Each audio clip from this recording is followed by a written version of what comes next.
Hello class, welcome to my weekly update and wrap-up. I like the idea of recording from different areas of the university, so I'm coming to you today from one of the classrooms here at CityU. This past week has seen us taking a look at history and understanding how higher education is constantly changing. All of you brought up some very interesting topics, and I'm looking forward to reading your papers.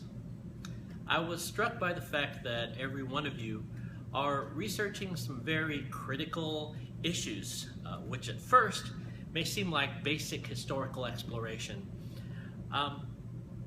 But upon closer examination, they all have implications for what's happening today in higher education.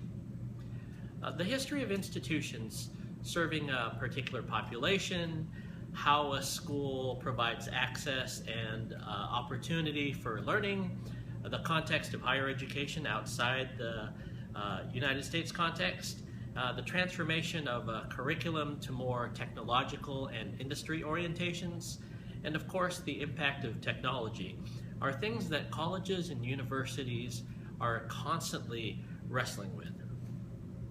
One of the publications that I read on a regular basis is the Chronicle of Higher Education.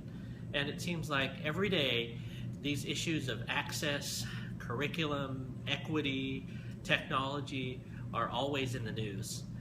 Just today, in fact, I read about one institution that's exploring the idea of creating small behavioral interventions called nudges that's part of the overall strategy to help with enrollment. And in particular, outreach to students from low-income urban districts.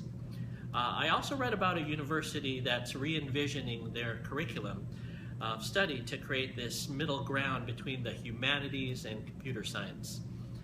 The value of looking back is that the lessons of the past become even more informative and, dare I say, instructive as these issues evolve and become more complex. Perhaps David Hume, the Scottish philosopher, captured it best in this statement about the value of history.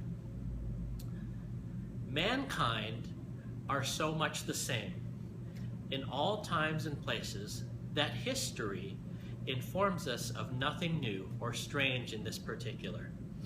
Its chief use is only to discover the constant and universal principles of human nature. So as we head to the weekend, let's continue those conversations about the past, and perhaps we'll gain new insights into the issues that we face today. Those insights and your detailed analysis are also good components to include in your paper, which of course is due at the end of the next module. Regarding the paper, the assignment description and what I'm looking for is on the assignment link. You'll want to pay particular attention to the rubric, which is a pretty straightforward and detailed explanation of the grading. Look closely at the rubric components and answer the questions on there. I suggest you download it so that you can have it with you as you write. Remember to also integrate, as appropriate, the concepts of analysis, synthesis, and evaluation, which I sent to you in the announcements a couple of weeks ago. Of course, also pay close attention to your writing, and especially APA style. And remember to include a cover sheet, an abstract, and references. Knowing all this now will help you as you tackle your next due, as well as future papers in the program. Turning our attention to the next two modules, we are going to examine the history and formation of several types of institutions. The first is the historically black colleges and universities. I know that some of you have already had some great discussions on this, and I've really enjoyed your conversation.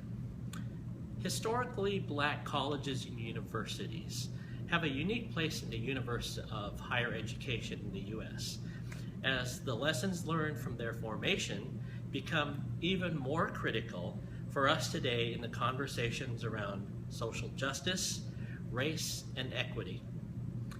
Similarly, in Module 5, we will explore tribal colleges, community colleges, as well as the for-profit institutions. All very different models of higher education, but all arising around unique contexts and bigger societal challenges. When examining all these types of institutions, think about what questions were asked when they were founded.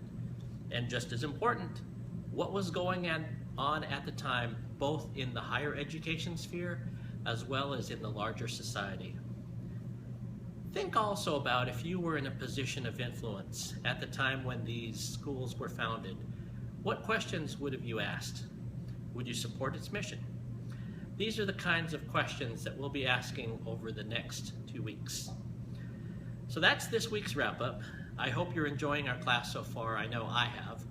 Have a great weekend, and as always, don't hesitate to contact me with questions, concerns, and comments.